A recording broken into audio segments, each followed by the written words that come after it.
بيبدأ الفيلم جوه عرض مسرحي وبنلاقي واحدة طالعة عمالة تغني، وفي الجنب التاني بنشوف بطل الفيلم باستر مون وبيحكي وبيقول ده أنا طفل عاشق للمسرح، بحب الأضواء والستاير، حتى ريحة المسرح بحبها، وكانت خطتي لما أكبر أكون أول دب كوالا يطلع الفضاء، بس خلاص بقى الحلم باظ وبقيت أكبر منتج عروض في البلد، ومسميني برضه الرائد لأن شخصيتي قوية. ومرة واحدة الحاجة كراولي بتخش عليه وبتقول له رجالتك مستناك بره عشان يعملوا معاك الواجب لأن أجرهم اترفض من البنك، وباستر بيقول يا نهار أبيض، طب بصوا يقولوا لهم إن هتصل بالبنك وهتصرف، وكراولي بتقوله طب استنى يعملوا معاك الواجب، وبيطلع من النفق السري بتاعه وبيقدر يهرب، وبنعرف ان العالم كله عباره عن حيوانات، وبيكون في واحد اسمه جوني عمال بيلم الدبان بصوته، والشرطه بتسمعه وبيستخبى وبيتكلم في التليفون وبيقول اكتشفنا، ومره واحده عصابه بتنزل وبيركبوا العربيه وبيطيروا، وجوني بيركب معاه، واحد من العصابه بيقول له مش المفروض تكون بتراقب المكان، وجوني بيقول له والله اسف يا بابا، وبيسالوا على القناع وبيلبسوا. وفي الناحيه الثانيه بنتعرف على روزيتا، مغنيه من الدرجه الثالثه ومربيه منزل او اطفال زي ما تقول، وبتكون شايفه ان صوتها حلو بس محدش من البيت بيعبرها، وبنروح للشارع اللي بعد التاني وبنتعرف على اش ولانس عازفين على الله حكايتهم، وبيكونوا فاقدين الامل انهم ياكلوا عيش من الشغلانه دي، وبنروح للطرق التانيه وبنتعرف على مينا الفيله، صوتها حلو وبتكون نفسها تغني بس بتكون خجوله وبتتكسف، وبنروح لام الجنب التاني وبنتعرف على ماي فار مغرور ابن 60 فار بيحب نفسه موت ومدي لنفسه قيمه اكتر من القيمه اللي هو فيها، وبنرجع تاني لباستر مون وبيكون في مقابله مع صديقه المخلص ايدي، وبيقول له اصلا انا عايز اعمل عرض مسرحي نكتشف فيه جميع المواهب الغنائيه زي ذا فويس كيدز كده، وايدي بيقول له اسكت يلا انت عارف الكرسي المتحرك ده بكام، بس باستر بيكون مصر على الفكره، وبنروح للمسرح وباستر بيكلم كراولي وبيقول لها عاوزك تنزل الخبر ده ان اللي هيكسب في مسابقه الغناء هياخد استني كده انا معايا كام $935.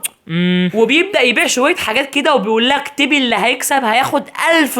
وكراولي بتكتب $1000 بس المروحه بتشيل كيلو البلياردو اللي في عينيها وبتنزل على الكيبورد ناحيه الصيف وبتكتب بدل 1000 100,000 وما بتاخدش بالها وبتطبع الخبر، والغلبان بيقول الجو حلو قوي النهارده، وبيطلع يطمن على الورق بيلاقي كله اتطبع بس المروحه بتيجي عليهم وكله بيطلع من الشباك، وباستر بيقول يلا ترويج ببلاش اهو، وبيبدا كله يطير في الهوا، واللي بيروح عند اش ولانس وجوني ومينا اللي صوتها طرش والمعلم مايك والمربيه روزيتا، وما بيبقاش حد مصدق اللي عينيه شايفاه، وتاني يوم الغلبان بيصحى وبيجهز نفسه للمسابقه، وكراولي بتخش تقول له يلا افتح البيبان دلوقتي، وباستر بيقول لها بيبان ايه، وبتقول له ده في جيش بره، وبيبص من الشباك بيلاقي البلد كلها مستنياه، وبيرن على ايدي وبيقول المسابقه نفعت يلا، وبيكون في جيش من الحيوانات بره، وبيبدا العرض بالاغاني بتاعتنا بابا اولالا زيما كوكاكا عود البطل عالي شقلب لنا حالي، وبيكون باستر مش مصدق اللي عمله، وبتبدا روزيتا تجهز نفسها للمسابقه، وبنكمل احنا بقى العرض. أسفير شامبو حماية، أسفير حكايته حكاية يسفير، حب ناس كتيرة بس أنا مش قدهم أنا عندي عيش في الزهرة بس معيش عندهم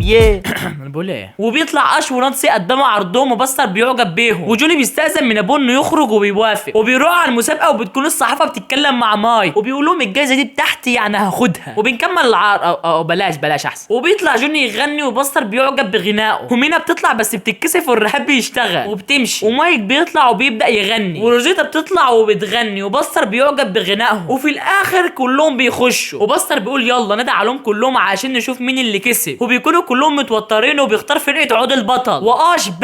بس لانس ما بيوافقش وبيقول لها يلا نمشي، واش بتقول له ماشي وبتمشي، وبيبدا يختار المغنيين المنفردين، وبيقول جوني ومايك وبيت وريتشارد ودانيال وداي يتقدموا، اختار بيت ومايك وواحد كمان، بس مره واحده ريتشارد بيدي واحده، وباستر بيقول له اكيد دي مش من ضمن الراب صح، وبيكون متوتر وبيطلع يجري، وفي الاخر بيختار جوني وبيقول بس كده كله بره، وروزيتا بتقول له طب انا، وبيقول لها والله صوتك حلو بس ممل، او بصي ثانيه كده انا هخليكي شريكه مع غنطه اللي هو بتاع الاغنيه الشهيره، وروزيتا بتكون مش طايقه نفسها، وايدي بيحضر وما بيكونش مصدق، ومايك بيقول لي بصر هي الفلوس هنا، وبصر بيقول له يعني $100,000 في الصندوق ده، وبصر بيقول لحظه انت قلت كام، وصاحبه بيوريه الورقه وبيقول هي مالها بررك يا لا، وبياخد كراوله على جنبه وبتقعد تعيط، وبيقول لها خلاص يا ست مش هرفدك، وما بيبقاش عارف يعمل ايه، وبيطلع يقول لهم بصوا بقى كلكم دلوقتي هتروحوا بيوتكم تناموا عشان بكره هتتدربوا وتشوفوا الجايزه، وايدي بيقول غبي، وكلهم بيبقوا فرحانين، وصاحبه بيقول له انت غبي يا اسطى هتجيب الفلوس دي منين، وبيقول له مالكاش دعوه انا عارف انا بعمل ايه، وبيكون اهل مينا بيزعقوا لها وبيندبوها انها ترجع وتطلب منه انها تغني تاني وتسمعوا صوتها، وبتكون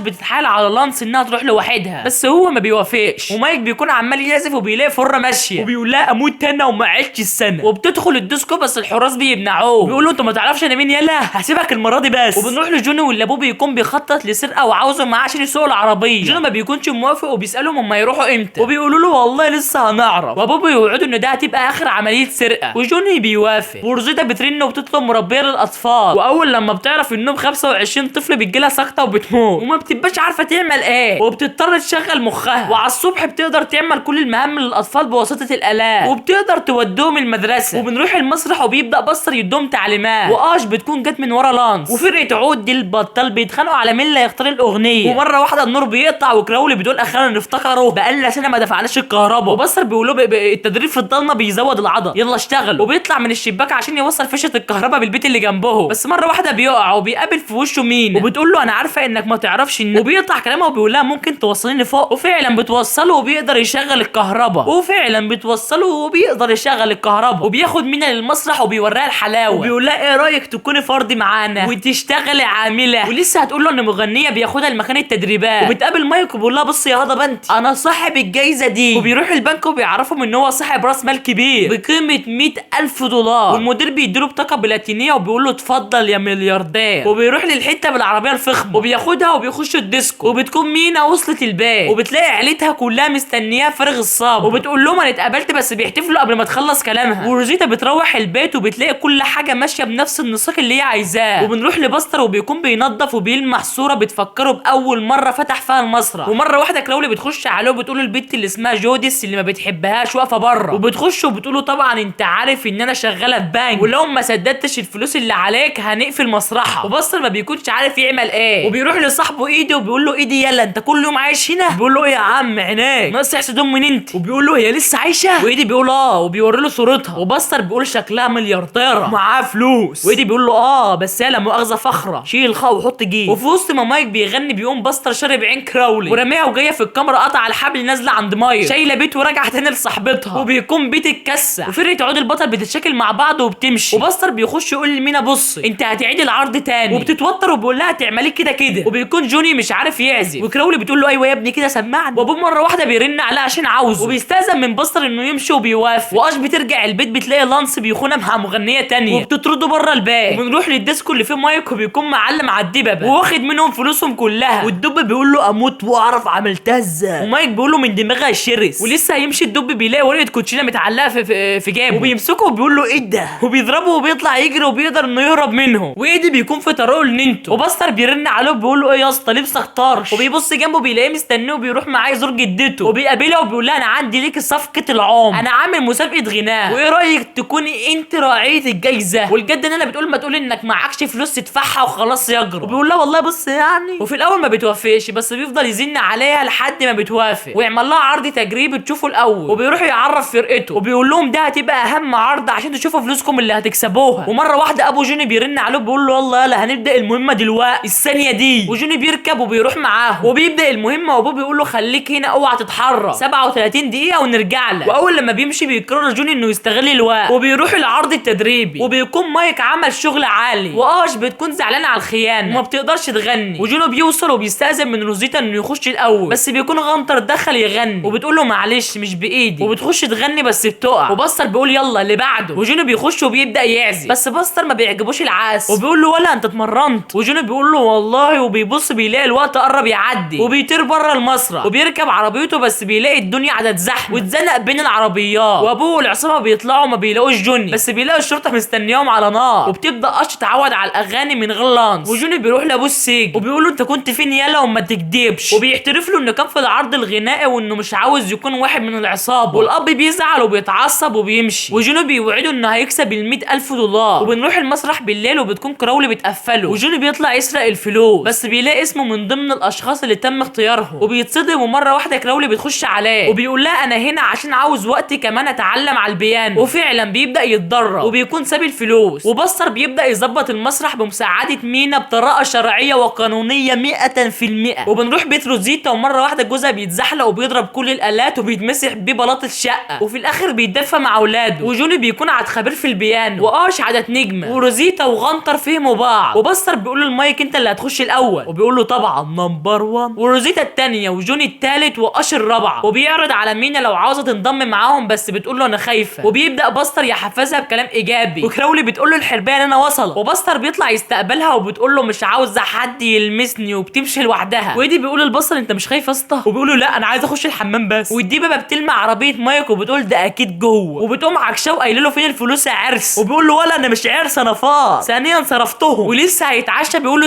استنى هديك 100,000 دولار، وبيقول له هتجيبهم منين؟ ومايك بيدبس باستر في الموضوع بيقول له الفلوس معاه. وبيبدا العرض بتقديم باستر وبيكون عامل شغل بالمال الحلال، ونانا بتتفاجئ من الحلاوه. ومره واحده الدببه بتخش وبتقتحم المسرح وبتقول فين باستر مو، ومايك بيقول لهم الفلوس هناك في الصندوق ده، وبيفتحوه بالتكسير وما بيلاقوش فيه فلوس، وكلهم بيسالوه بيقولوا فين فلوسنا. ومره واحده الحكمه بتشتغل والمسرح كله بينهار بالميه، وبنعرف ان المال الحرام ما بيدومش، مال ايه السرقه، وكلهم لسه هيموتوا من الميه بس جوني بيقدر يكسر الازاز وبيطيروا بره كلهم. ومايك بيتسحب من البلاعه، ونانا بتمشي وبصر ما بيبقاش عارف يعمل ايه، وبيسمع صوت كده جاي من ورا وبيلاقي المسرح كله اتهدى وما بيكونش مصدق اللي عينيه شايفاه. ومايك بيكون استخبى من الدببه، وروزيتا بترجع بيتها بتلاقي ولادها وجوزها منشورين، ومينا بتقعد تعيط، وجوني بيروح لابوه بس ما بيكونش عاوز يقعد معاه. واش بتلاقي لانس لها شغلانه مع المغنيه التانيه، وجوديس خدت ملكيه المسرح، وبيبقى باستر قاعد مستيئس، وبيلاقي الفرقه كلها جات له وبيعتذر لهم على اللي حصل، وبيقولوا له يلا نبدا تاني بس بيكون فقد الثقه في نفسه، وبيقفل عليهم وبيخش يكمل زعل. وبعد شويه تليفون ايدي بيرن وبيكون باستر وبيقول له عاوزك تجي لي على اللوكيشن ده وتجيب معاك زي حمام سباحه، وبيروح للمكان وبيديله اللبس، وبيكون اتهبل يا عيني وبيغسل عربيات للناس. وايدي بيقول له فوق يلا انت عبيط الشغلانه بتشتغل كده، وبينظف معاه. فهو باستر بيشتغل بيسمع صوت طرش كده وبيمشي وراه لحد ما بيلاقي دي مينا، وبيتفاجئ من صوتها وبيقول لها تعرفي تغني كده قدام جمهور حقيقي؟ وهي بتوافق، وبيتصل بكل الفرقه وبيبداوا يعيدوا المسرح، وكل الاخبار بتتكلم عليهم، وبيكون باستر صالح مايك وبينتهوا من بنائه، وبيشغل ايدي عامل بدل مينا، والجماهير بتحضر اللي هم قرايب الفرقه، وبيبدا باستر يدوم درس ان هم ما يخافوش، وبيطلع يقدم العرض بالشقلوب وكلهم بيضحكوا عليه، بس بيكمل وبيقول لهم يلا جاهزين، وبيبدا بروزيتا وغنطه وبيطلعوا يعملوا عرض عالمي، وكلهم بيتفاجئوا من الفخامه، وبتبدا الجماهير تحضر وتحجز اماكنهم، وجوني بيخش وبيرعبهم من عزفه ولا تقول لي سول، وابوه ما بيكونش مصدق العظمه اللي ابنه بيعملها، وبيبقى عاوز يخرج وبيقدر يكسر السجن ويطلع، وجوني بيخلص وبيبقى زعلان ان ابوه مش معاه، والناس بتحضر اكتر واش بتخش ولسه هتغني. جوديس بتقول للباستر اللي انت عملته ده هيكلفك فلوس مول لان الحته ما عادتش ملكك، بس اش بتكمل عزف والناس بتندمج معاها وبتعمل عظمه فوق العظمه، ولانس بيفتح التلفزيون وبيتفاجئ من غنائها، وبتخلص وكل الناس بتسقف لها، وبيكون ابو جوني بيحاول يفلت من الشرطه علشان يوصل له، ومايك بيخش وبيوريهم قيمته، والدبابه بتشوفه على التلفزيون وبتروح لعنده، وجوني بيقابل ابوه وبيكون فخور بيه، وبيخلص وكل الناس بتصوت له من جماله، والدبابه بتوصل وبتاخده، بس الفرقه بتخبطهم بالعربيه وبتاخد مايك وبتطير، ومنى بتخش وبتبقى متوتره بس بتغني وبتكسر جدار الخوف بتاعها وبتوريهم اصلها، وعيلتها بتكون فخوره بيها، وكل الناس بتبقى في نشوه، وفي الاخر ستاره المسرح بتقع، بس الناس بتفرح برضه ومحدش بيهتم وبيسقفوا لها، ونانا بتنادى على باستر وبتقول له شاطر وبيشكرها، وتاني يوم نانا بتشتري ملكيه المكان وبيعيدوا بناء المسرح وبيظبطوه وبيعيدوا افتتاحه. وبس كده. لو عجبك الملخص دوس لايك لدعمك ليا واشتراكك لو مش مشترك، وبس كده سلام.